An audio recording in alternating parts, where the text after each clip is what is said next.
Looking for these better days. It is Wednesday, September 10th. I'm Scott Seidenberg. Here's what you need to know to make today a better day. Week 2 trends and analytical power rankings coming up here with Mackenzie Rivers on this episode of Better Day. We'll get you ready for NFL Week number 2, which will kick off here on Thursday Night Football tomorrow night.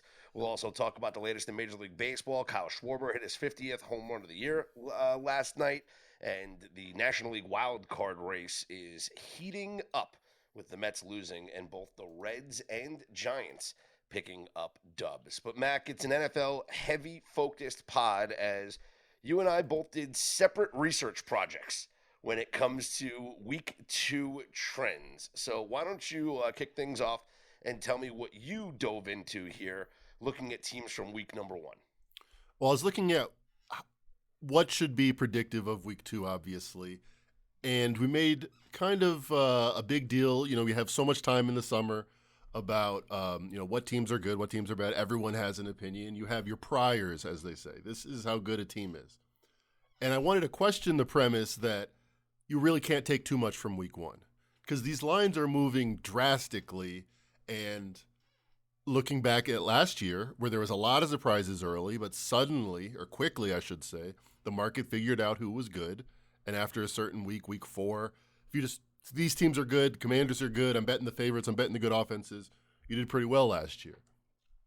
So last year, if you looked at this points per game, or points rather, in one game in week 1, if you looked at how well they did per series or how well they did per play, it was actually like pretty linear. The more data you had, the more predictive it was of how good the offense was. If you just looked at points, this is how many they scored in week 1.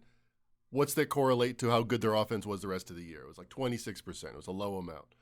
How about drives? That's more data, more plays to go after, 61%. But if you looked at a per play success rate last year, it was very high. It was 70%. And if you look at it, all the teams that were like shocking surprises last year were the teams that did really well on a per play basis week 1. So the Bills were 1.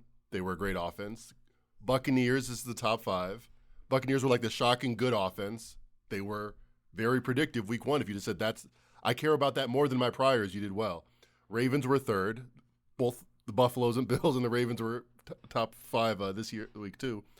The Commanders, who were the other shock team of especially on offense of last year, and the Lions, who literally set the record for the most points per game in any team ever. So this year, some familiar, which I think kind of confirms the idea, some familiar faces are there. The Commanders are back after dominating your Giants. We'll talk about them. The Bills are the 4th, and the Ravens are 5th. But coming in at number 1, I think the Chargers are a force to be reckoned with. We have to think about. And your New York Jets, your real team, maybe it wasn't such a fluke. A lot of analytics had them being better than the Steelers. And on a per-play basis, Justin Fields' Jets were number 3 in success rate, the most predictive, at least last year, week 1 stat. So what you're saying is if you looked at a success rate on a per-play basis in week number 1 last year, the most successful teams, it translated to success once again in week number 2. Yes, for the rest of the year, like it was more predictive than just I did an average of offensive rankings, like opinions, which is pretty much what most power rankings are at this point. There's not that much data to go on. It's going to be heavily weighted towards your opinions. If you just said I don't care about anything about what we thought about these teams, what quarterbacks are good, but the Buccaneers were high in this stat, the Commanders were high in this stat, the Lions were high in this stat, I'm betting on their offense in week 2. Going forward, you did much better throwing your priors away last year, just basing it off the week 1 numbers. Well, I mean, the Saints, look at what they did last year. The Saints incredible. Are kind of a red herring for sure, but that's the thing. No. On a per play basis, they weren't as great, maybe. So you can kind of say, some of those big plays that Clint Kubiak had dialed up didn't work so much well against my 49ers, but maybe that was quarterback related. But they were only 12th in this stat. So last year, even though they had a record-setting offense in week 1 and week 2, they came back to earth because on a per-play basis, they weren't as great as points would say or even per drive would say. That's a great point. Now, does it work out the other way? So the teams that were the least Yes. successful teams on a per play, do they then go on to struggle? Yes, I mean the Browns were dead last year in Week 1. Carolina was second to last. The New York Giants were low, but I think the most telling one, the most definitive example, and what I'm thinking is different about this year than last year, is the Dallas Cowboys were 27th, fifth from last year, and they were a power-rated offense that was supposed to be one of the best. They had Dak Prescott, they had CeeDee Lamb. Running backs don't matter. The fact that they were 27th Week 1 and ended up being 25th on the year, terrible. I mean, even when Dak went down, they were in the 20s. Not a productive offense, and Mike McCarthy gets fired. This stat would have told you that. This stat would have said, wait a minute, there are big problems in Big D. Interesting. So if we look at the teams from just Week 1 this year, and then we're trying to look at Week 2 games this year, are there any matchups where one team ranked high in the per play success versus a team that ranked low in the per play success? Yes, give me the Dallas Cowboys. I know the line moved, but hey, sometimes the numbers trump getting the best of the line. Give me the Dallas Cowboys, who were 10th in this stat, which is pretty good in Week 1, top third of the league, but against an Eagles defense that was like top 3 against last year in this particular metric. All right, that's good. And then the New York Giants have gone nowhere. They were 29th, fourth from last year to start the season. Daniel Jones, all that stuff. No Saquon Barkley figuring it all out. This year, 29th, exactly, against not the best defense, I don't think, in the Commanders. I think it's a perfect situation of a major sell sign and a major buy sign in the same game. I'm getting less than a touchdown. Give me the Dallas Cowboys. Best bet. I'm sure you agree. Well, it's interesting because I actually think that the Giants are the sharp side of this game. What? Yeah, it's the Cowboys are 6-point favorites right now. It's moved. I'll give you that. I think the idea, Mackenzie, is that, to your point, you can't be more negative about the New York Giants right now. And I feel like in terms of, betting football, this is how we take advantage of the market, where there is a significant bias on a team based off their performance, right? And so we want to fade that because everyone's going to be betting against the New York Giants this week. I mean, the Cowboys covering against the Eagles in week number 1. Now they're home against the New York Giants. Of course that's going to be an attractive play. I think the Giants actually have value here. Now, some of the things that I looked at pinpoint the Giants is actually a play this week. Yeah, because you didn't look at the games or the stats. You just looked at other games and other stats. Yes. But the reason why I think it's a telling story is because when I look up some of these trends, I think it's indicative of how the market reacts. Because keep in mind, all of these trends that we talk about are graded against the closing number, not the opening number. So when you find trends that are strong for like an underdog, that's not to say that, hey, maybe earlier in the week, if you played the favorite at a better number, you might have had a different record. Cowboys laying 5.5 right now. Looks good to me. Sure. See, I think it's important when you look at something like this on a closing number, because I do think that the market moves too much because of certain biases. So this is what I looked at. I was looking at trends between teams that were, we always talk about every year. Oh, teams that are 1-0 versus teams that are 0-1. Like, how do those teams do, right? And how do the 0-0 teams against 0-1 against 0-1? How 1-0 versus 1-0? Here's some numbers. I'll give you off the top here. 0-1 straight up versus 1-0 straight up. As the underdog, you're 10-7-2 ATS. As the favorite, you're 6-4-1 ATS. Nothing really there. 1-0 straight up versus 1-0 straight up. As the dog, 11-4-1 against the spread. Interesting. Okay, it's pretty good. That would be Raiders, Colts, Jaguars, Commanders. They all fit there. 0-1 straight up versus 0-1 straight up. As the underdog, 10-4 against the spread. Browns, Patriots, Bears, Giants all qualify in that. Now, this is just because in general, and all these stats are since the start of the 2021 season. In general, since the start of the 2021 season, underdogs in week 2 just cover. 37-21-4 for underdogs in week number 2. I think a large portion of that is because of market bias, because the bettors come in and they see what there's an overreaction, I'm trying to say, to week number 1. And so if a team looks bad in week number one, the bettors are fading that in week number two. If a team looks good in week number one, the bettors are backing that in week number two. The perfect example to prove that this is the case is look no further than, what was it, week 3 last year, when the 2-0 New Orleans Saints were favored over the Philadelphia Eagles. And they should have won that game. Yeah, they were up.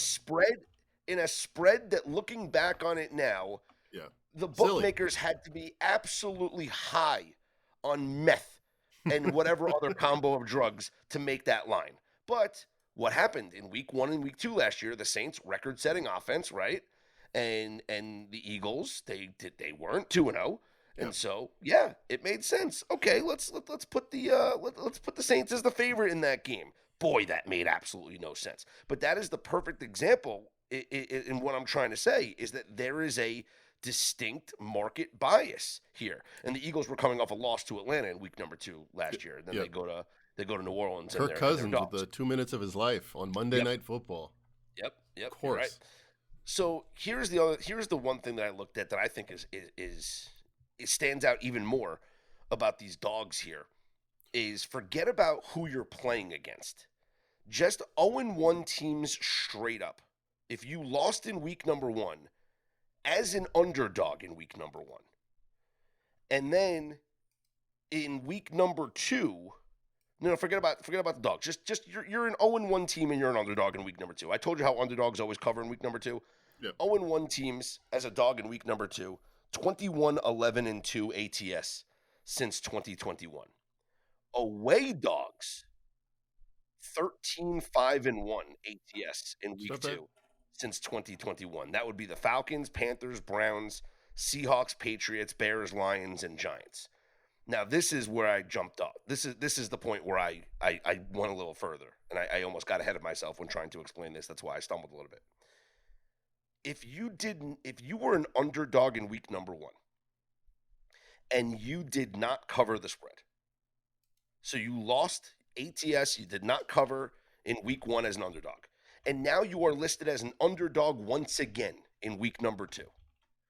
Since 2021, 10-5-1 against the spread, covering by 3.5 points per game.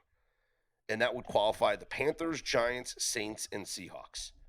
Now, on the flip side, if you were an underdog in week number 1 and you covered, and now you are a favorite in week number 2, that would be your Dallas Cowboys, Mackenzie. Yeah, those covered and did not win, correct?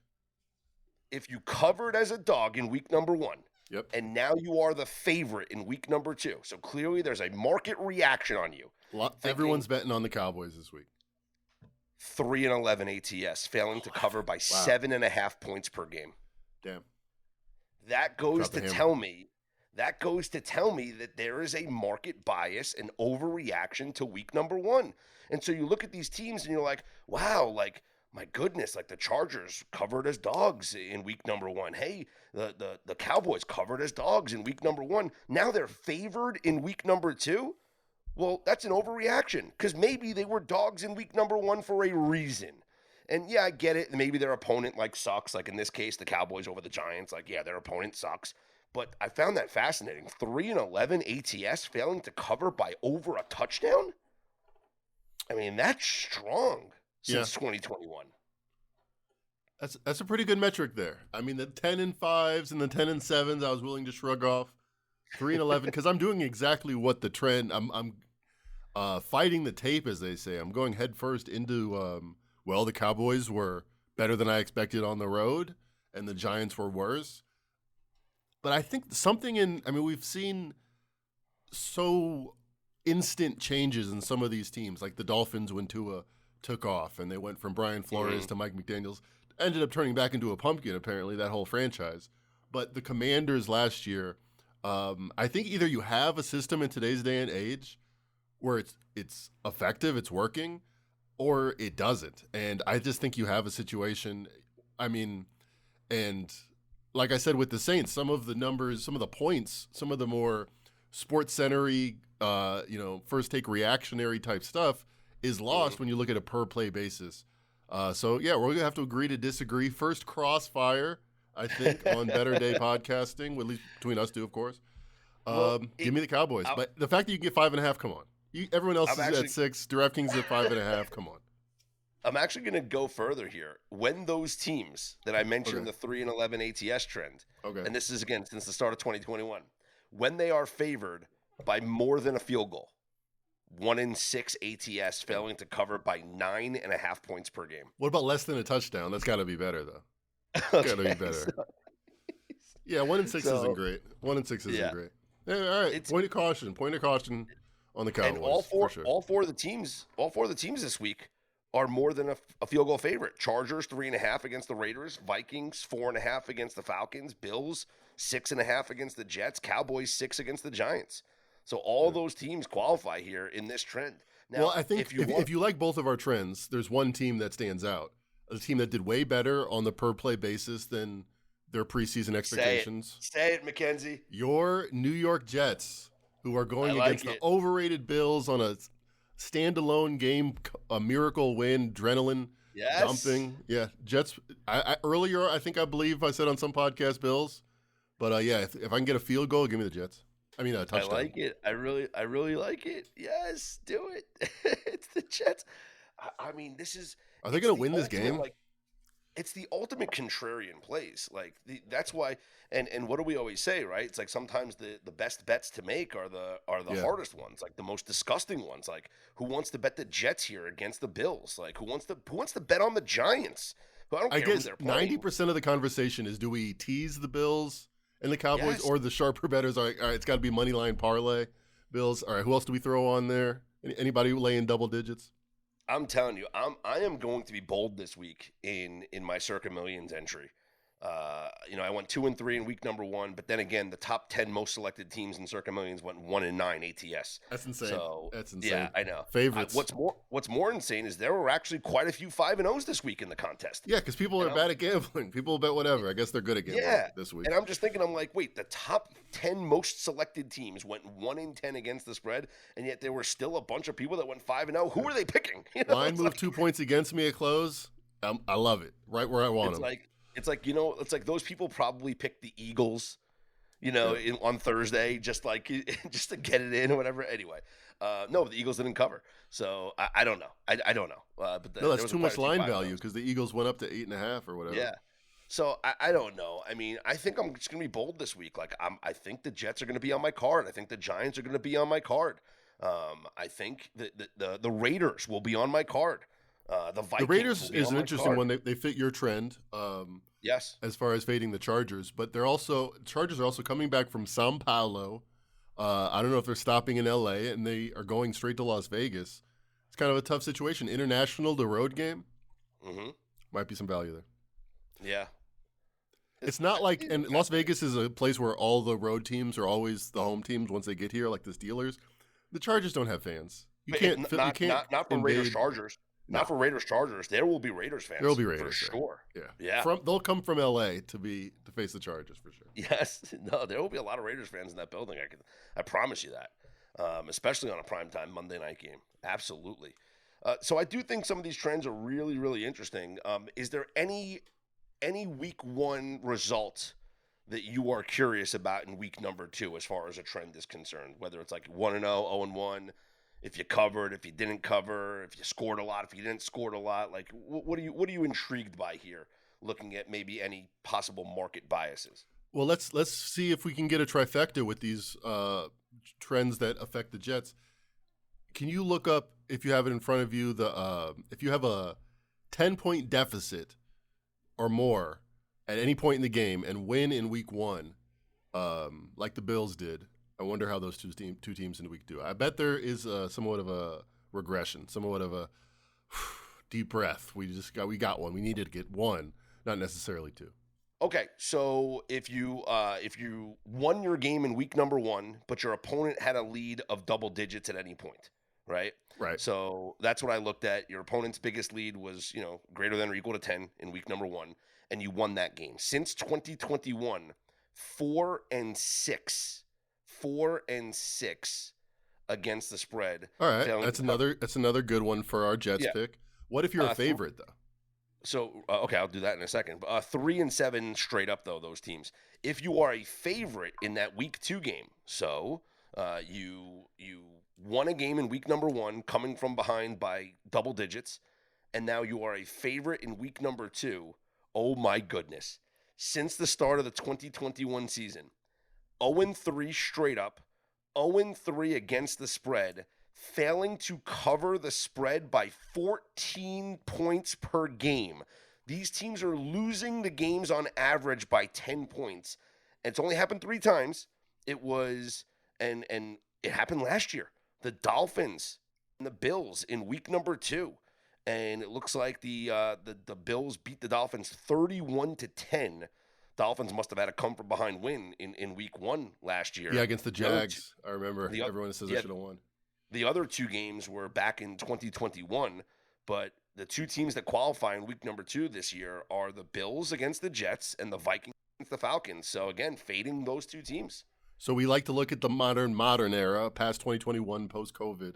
But just for giggles, I went back to 2002, 2-11 ATS, losing by a touchdown a game.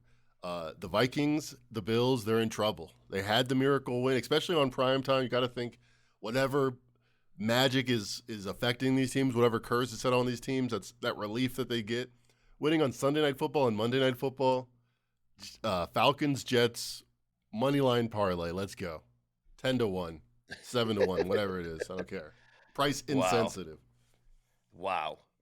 All right, so that'll do it for our week 1 trends as they apply to week number 2 here in the NFL season. But something also interesting is coming up here in week number 2, and that is the Miami Dolphins hosting the New England Patriots. Now, we know that under Belichick, like the Pats always had problems going down to Miami here. But Mackenzie, something that is interesting, and Steve Fezzik actually hit me up about this yesterday to crunch some numbers, is he wanted to know about how the Dolphins do at home in September since the redesign of Hard Rock Stadium. Now, for those of you who don't know, in 2016, the Dolphins redesigned Hard Rock Stadium. They built the canopies to block the sun on the Dolphins sideline while the sun still beats on the opponent's sideline. So it's nice and hot and sweaty on the opponent's sideline, but the Dolphins are cool and comfortable in the shade. So that's a massive home field advantage, right? And you would think that it's mostly a home field advantage in September. Right. Because that's when it's hottest, right? Before the weather starts to cool down. But I looked this up. Dolphins home games in September since that 2016 season, 7-7 straight up, 6-8 against the spread, failing to cover by 5.5 points per game. Now, Fez brought up something interesting to me. He's like, well, you got to take out night games because sometimes they'll play a Sunday night game or a Monday night game or a Thursday night game, right? So and that makes sense. Obviously, the sun and the heat is not going to have an impact in night games. So I just isolated the 1 o'clock games in that same time span. 7-5 straight up, 6-6 against the spread, failing to cover by 2.5 points per game. I think if you look at some of these lines, it might be priced in. It might be priced in heavily. Like, I think people are surprised that the line moved from 2.5, Dolphins favorite. All right, they had their worst game imaginable, giving up a record amount of successful drives against the Colts consecutively without getting a stop. And it moved to 2, 1.5. And then and last year, that Jaguars game we were talking about, it was, it was Dolphins more than a field goal after being 3 all summer. I think there is probably too much made of, I mean, it's a brilliant idea, but maybe it doesn't work as well as they hoped, or maybe it's just kind of priced into the market. Now, they have done well under McDaniel in recent years. So, like last year, they beat the Jaguars, but they didn't cover. Yep. But 2 years ago, 2023, they won and covered against the Broncos by like 70 points. 70-20. Yep. In 2022, they won and covered against the Bills. They won 21-19 in that game as home dogs. Yep. And also in 2022, they beat the Patriots 20-7 and covered. So under McDaniel, they've done better. But overall, since 2016, when the stadium, if you just want to look at, hey, Well, the handicap here is on the Sun, and on the Sun being on the opposition sideline here, 6-6 ATS. And they were terrible enough where the market keeps reacting. It was 2, 1.5. Well, now it's 1.5, 1. I kind of like the Dolphins, to be honest. Like, it has to do a lot with fading the Patriots. I think they couldn't have looked worse. Probably the worst versus expectations team of any team in week 1. I mean, maybe outside of the Dolphins, maybe the Bengals. But I think the Patriots could be gettable here by a Dolphins team pretty desperate to show they have some form of life. Like, there's another trend that always works, like just in any sport. If you get blown out, how do you do ATS the next week? You generally do pretty good. All right, well, that goes to my point, Mackenzie, about teams that get, blown out and how there's a market bias against them in week number 2. So let's look up teams that lose by double digits in week number 1. And how do they do in week number 2? Since the start of the 2021 season, you lose by 10 or more points in week number 1. In week 2, you are 17-10 straight up, 16-9-2 ATS. That's 64% ATS. Nice. And the Dolphins do qualify, obviously. So do the Giants, so do the Lions, and so do the Panthers. Man, I think this podcast has talked me out of my Cowboys bet. I came in heated. I'm like, I'm just going to convince the world the Cowboys are the bet. But how about if you are a dog in week number 2 after getting beat by more than 10 in week number 1? Real quick on the 16-9, I just looked to make a bigger sample since 2012, 62%. So pretty much the same numbers for the last 13 years. Well, how about this, Mac? If you are a dog in week number 2? Yeah. So you're a dog in week 2 that got beaten by double digits in week number 1. 11-5 and 1 ATS in week 2. Giants and Panthers. And it's just as good since 2012. Let's go. All right.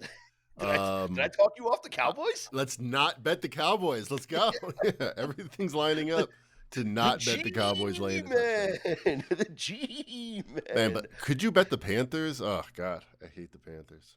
I don't know. Worst defense of all time. Bryce Young might be as bad as he's looked at any point. Oh, it's fascinating. All right, let's talk about some other NFL news. Are you celebrating because the 49ers have finally gotten rid of Jake Moody and have brought in a new kicker?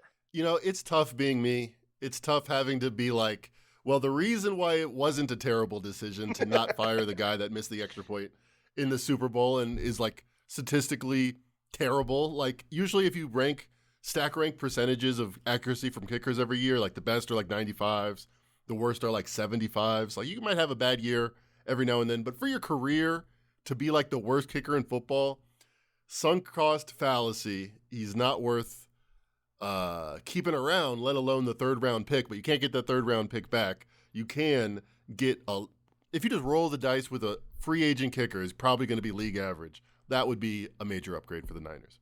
All right. So that was the big story coming out. There was a Facebook post about how he retired afterwards, and I'll just say it was really believable. Not true. He didn't come to Jesus and realize that football wasn't for him, but it was so believable.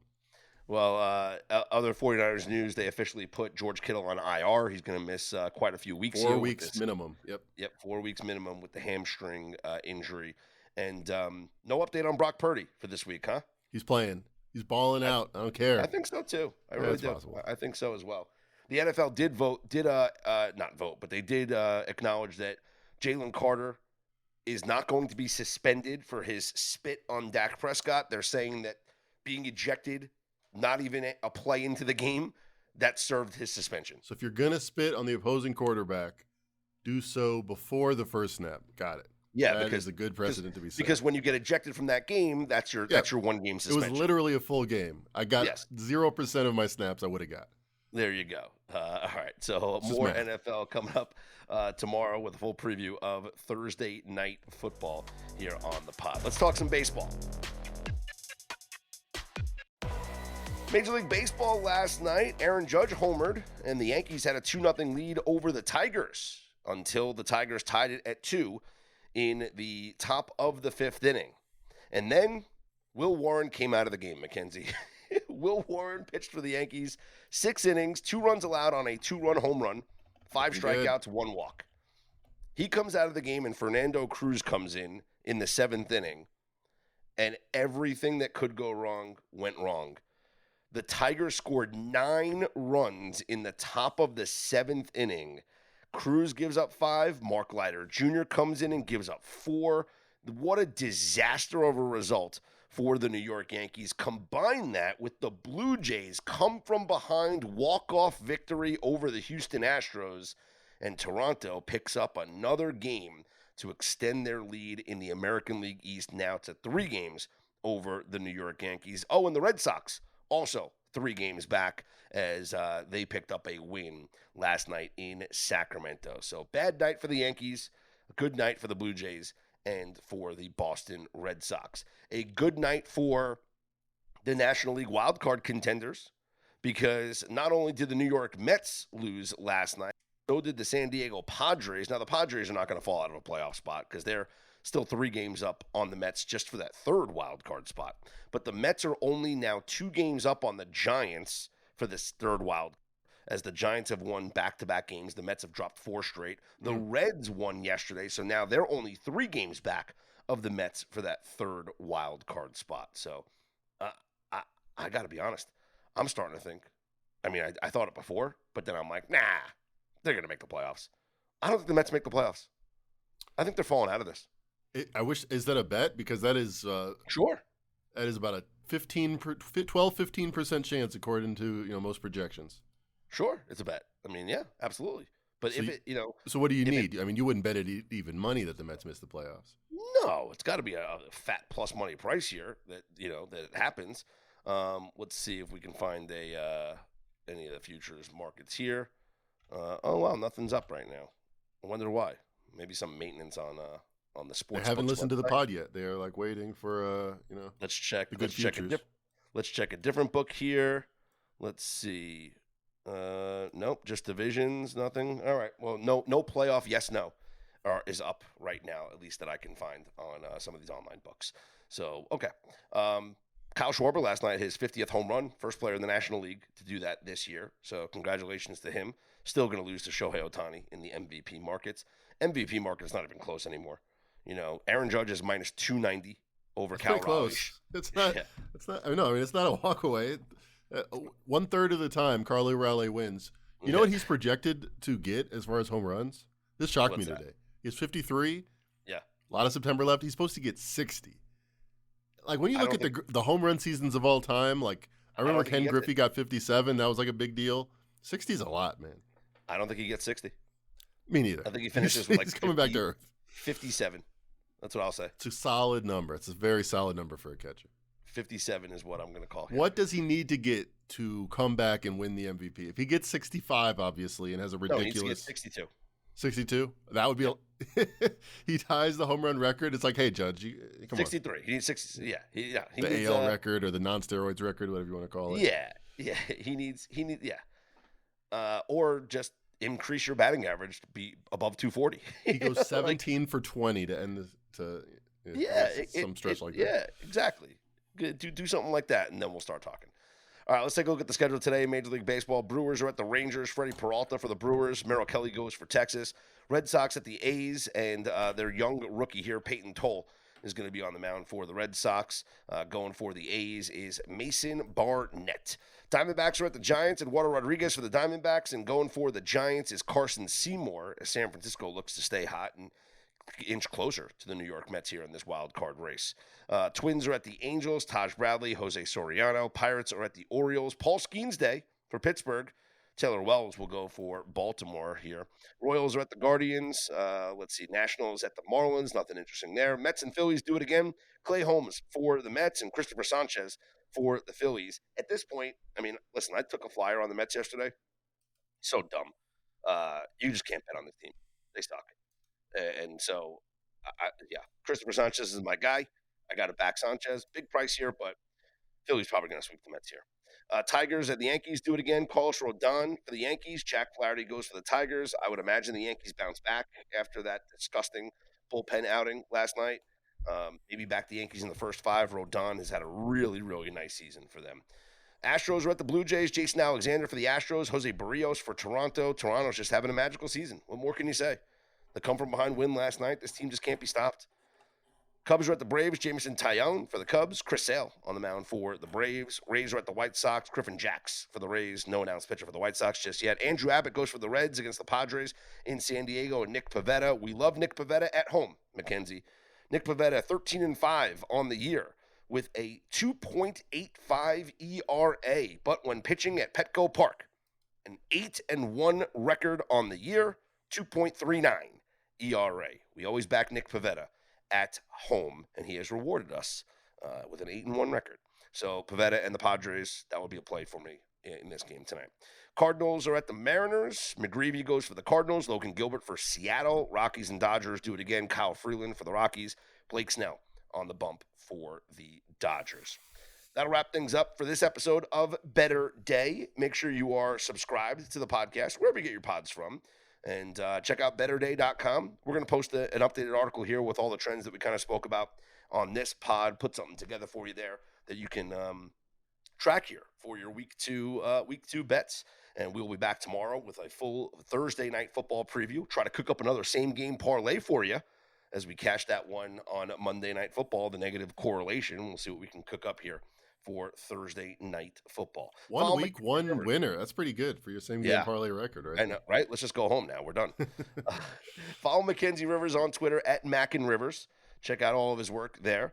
And you can follow me on Twitter at Scott's On Air. Programming alert. I will be back on the BetUS TV College Football Show today at 1 o'clock Eastern Time on the BetUS TV College Football channel on YouTube. So you can watch that show there, get some college football best bets, and we will talk to you tomorrow. So here's hoping that you make today and every day a better day.